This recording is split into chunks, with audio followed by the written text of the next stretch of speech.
तो आज का जो पाठ है इसमें कुछ बिंदु हैं जो बड़े महत्वपूर्ण हैं। एक बिंदु तो है कि प्रभुपाद ने भक्ति रसामृत सिंधु का जो अनुवाद किया तो उसमें इस बात पर जो है जोर दिया, रूप गोस्वामी का सिद्धांत जो युक्त वैराग्य का सिद्धांत है उस पर जोर दिया कि भौतिक वस्तुओं का त्याग नहीं करना चाहिए अगर उनका प्रयोग श्री कृष्ण की सेवा में किया जा सकता है। तो ये रूप गोस्वामी का सिद्धांत है।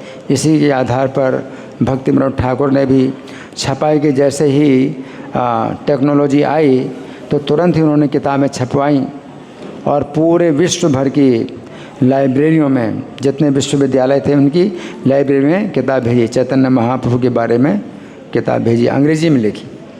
और इसी प्रकार से जो है भक्ति सिद्धांत सरस्वती ठाकुर ने भी इस टेक्नोलॉजी का और ज़्यादा प्रयोग किया, अपनी प्रेस बनाई और खुद ही किताब छापते थे। तो भक्ति सिद्धांत सरस्वती ठाकुर और फिर उनकी जो है आज्ञा से प्रभुपाद ने भी जो है विदेशों में जाकर के जितना भी टेक्नोलॉजी का प्रयोग किया जा सकता है उनकी छपाई के कार्य में वो सब उन्होंने उसको जो है प्रयोग किया।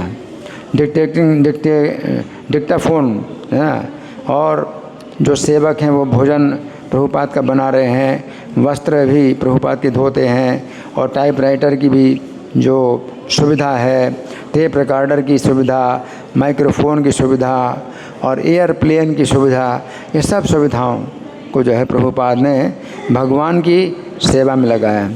और बलभद्र प्रभु ने बड़ा अच्छा जो है वो घटना बताई कि जो प्रेस रिपोर्टर थी उसने पूछा कि आप इतने बड़े महंगे इस गेस्ट हाउस में आप क्यों ठहरे हैं। तो प्रभुपाद ने कहा कि मैं तो पेड़ के नीचे रुकता परंतु तुम क्या आती मेरे मेरा समाचार लेने के लिए, क्या तुम आती है ना। मेरा जो संदेश है तो हमें संदेश को फैलाना है, जिस प्रकार से संदेश को फैलाना है उन सब जो है सुविधाओं का हमें प्रयोग करना चाहिए। तो इसी प्रकार से जैसे बिजली की भी सुविधा, तो कितने उसमें लाइट कितनी अधिक होती है जो कि बिजली के द्वारा पैदा होती है और बिजली के द्वारा जो लाइट पैदा होती है उसमें धुआं नहीं होता है, इसलिए दीवारें भी काली नहीं पड़ती। परंतु अभी भी कुछ मंदिरों में पहले की ही जो है जो विधि है उसका इस्तेमाल किया जाता है कि घी का जो दिया है वही जलाया जाता है भगवान के दर्शन के लिए। अब घी का दिया भी जलाएं तो अभी दीवारें तो काली होंगी, परंतु अगर लाइट का इस्तेमाल किया जाए तो लाइट से भगवान का दर्शन भी बहुत बढ़िया होता है और दीवारें भी काली नहीं पड़ती, धुआं भी नहीं होता। तो ये सब टेक्नोलॉजी का जो है जो रूप गोस्वामी ने युक्त वैराग्य का सिद्धांत दिया वो जो है हमारे इस्कॉन के मंदिरों में पूरी तरह से लागू होता है कि जितनी शोभा सजावट बिजली के द्वारा हो जाती है वो आप दीपों की पंक्तियों से नहीं कर सकते। अगर दीपों की पंक्ति से आप कितना प्रकाश पैदा करोगे या मसालों से को जला करके कितना प्रकाश पैदा करोगे, है ना। तो ये सब चीज़ें जो है युक्त वैराग्य का सिद्धांत प्रभुपाद ने भक्ति रसामृत सिंधु जो ग्रंथ है उसके प्रारंभिक अध्याय में ही प्रभुपाद ने ये बात जो है लिखी है। और फिर प्रभुपाद ने दूसरी बात जो कही, पुस्तकों का बेचना सबसे बड़ी सेवा, पुस्तकों को बेचना सबसे बड़ी सेवा। अब ये बात जो है भगवान ने गीता में भी नहीं बताई। भगवान गीता में जो कहते हैं या इमम परमम गुह्यम मद भक्त शुद्ध, मेरे भक्तों को जो बताएगा तो वो जो है उससे बढ़कर मेरा प्रिय कोई नहीं। लेकिन पुस्तकों को बेचना ये तो प्रभुपाद ने भगवान कृष्ण गीता में नहीं बताई। क्यों? उस समय छपाई की टेक्नोलॉजी नहीं थी। तो छपाई की टेक्नोलॉजी जब नहीं थी तो भगवान कृष्ण ने ये बात नहीं बताई।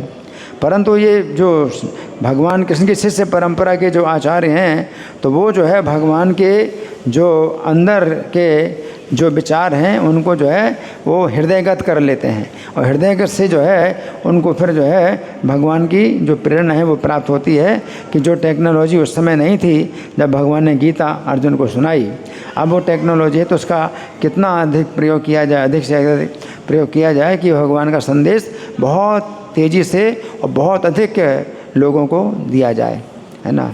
तो तो उस समय 6 गोस्वामी भी जो थे तो ग्रंथ लिखते थे, तो पेड़ के नीचे किताबें लिखते थे और ताल पत्र पर लिखते थे। अब हम कहें कि नहीं नहीं, हम तो जो है अपने गोस्वामियों के ही अनुसार चलेंगे, तो ठीक है, ताल पत्र पर लिखो और स्याही कलम और दवात, तो वो स्याही भी जो तैयार करो, कलम तैयार करो, उससे लिखो, तो उससे क्या होगा, है ना। तो कार्य जो है जितना अधिक तेज़ी से तेज़ी भगवान का संदेश फैले, तो ये जो है रूप गोस्वामी का सिद्ध है, वो जो है ये युक्त वैराग्य का सिद्धांत है।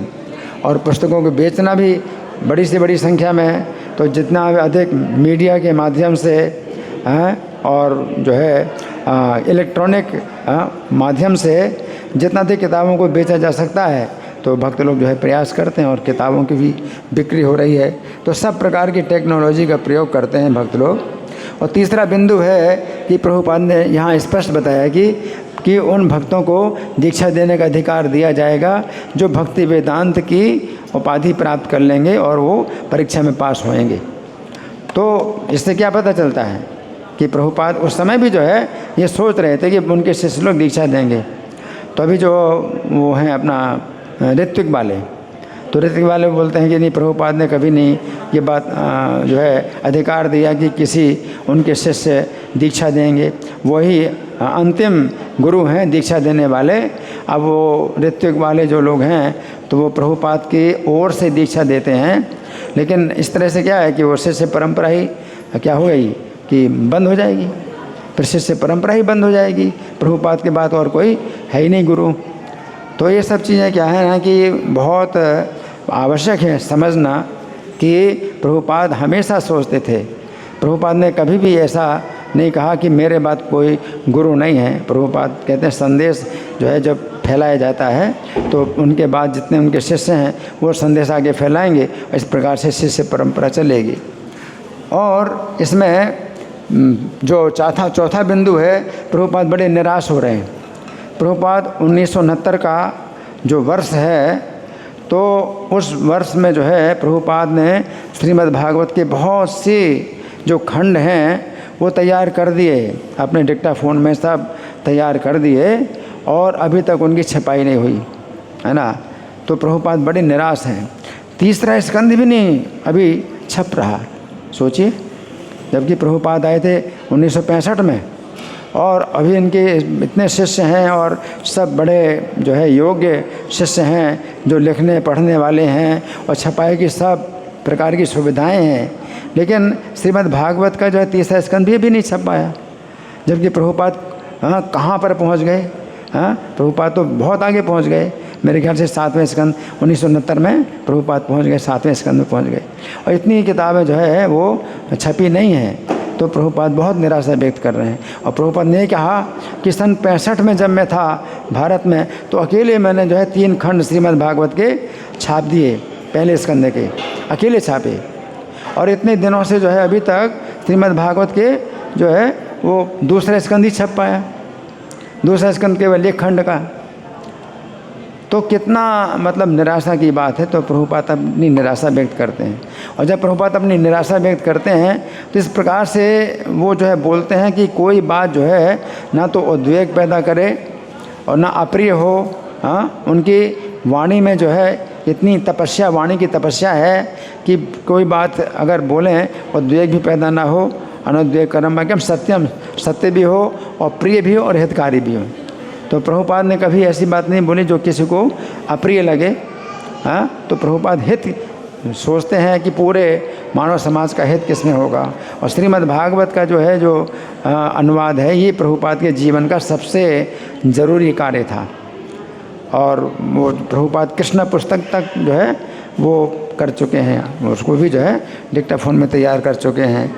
तो इस तरह से, और फिर जब प्रेस वाले हैं जो इस्कॉन के बाहर की प्रेस में जो है वो भी कह रहे हैं कि हम आपकी किताब नहीं छाप पाएँ क्योंकि उनको और बाहर की किताबें भी छापनी। तो प्रभुपाद सोचने लगे कि इस्कॉन की अपनी प्रेस होना चाहिए, इस्कॉन की अपनी प्रेस होना चाहिए। तो इसमें भी प्रभुपाद ने जो है बहुत दिमाग लगाया, क्योंकि भक्ति सिद्धांत सरस्वती ठाकुर ने अपनी प्रेस जो है मतलब 3 प्रेसें अपनी स्वयं की जो है स्थापित की थी। तो प्रभुपाद ने फिर जो है ये BBT संस्थापकाचार्य प्रभुपाद को जब कहा जाता है तो बीपीटी संस्थापकाचार्य, इस्कॉन संस्थापकाचार्य हैं, बीपीटी संस्थापकाचार्य भी प्रभुपाद हैं। तो ये भक्ति वेदांत बुक ट्रस्ट इस समय जो है पूरे विश्व में सबसे बड़ा यूनिट है जिसमें अधिक से अधिक किताबें छपती हैं। ये भक्ति वेदांत बुक ट्रस्ट है। ये गीता प्रेस गोरखपुर से बहुत आगे बढ़ चुका है भक्ति वेदांत बुक ट्रस्ट, और पूरे विश्व में कितनी कितनी भाषाओं में किताबें छापी जाती हैं। तो ये प्रभुपाद का बहुत बड़ा योगदान है। किताबें जो लिखी उन्होंने, तात्पर्य दिए, तो वो जो है प्रभुपाद का बहुत बड़ा योगदान है। हालांकि मंदिर बनाए, शिष्य बनाए, कितना मतलब उनके कई प्रकार के योगदान हैं, परंतु प्रभुपाद ने पुस्तकों को सबसे ज़्यादा महत्व दिया कि अगर आगे चल कर के मंदिर भी ना रहें और एक भी भक्त ना रहे तो ये पुस्तकों से बिल्कुल नए सिरे से फिर से भक्त बन जाएंगे और मंदिर बन जाएंगे।